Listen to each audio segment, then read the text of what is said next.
Polsek Kuta Utara menyita ratusan terumbu karang. Terumbu karang tersebut ditemukan warga di Jalan Perumahan Kesambi Baru, Kerobokan. Sejauh ini pemilik terumbu karang itu belum diketahui. Kapolsek Kuta Utara Kompol Iwayan Arte Aryawan mengatakan, ratusan terumbu karang dibungkus dalam 4 dus besar. Terumbu karang tersebut diletakkan di Jalan Perumahan Kesambi Baru tanpa diketahui pemiliknya. Penemuan berawal dari kecurigaan warga yang mencium bau menyengat dari 4 dus tersebut. Karena menduga dus-dus itu menyimpan barang berbahaya, warga melapor ke polisi.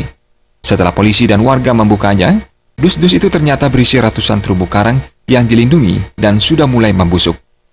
Atas penemuan barang ini yang tadinya dicurigai tentunya nanti barang-barang yang berbahaya, setelah kita amati berkoordinasi dengan instansi terkait, jadi ternyata dari baunya kami temukan ada indikasi seperti bau ikan asin atau mungkin tumbuhan-tumbuhan pantai.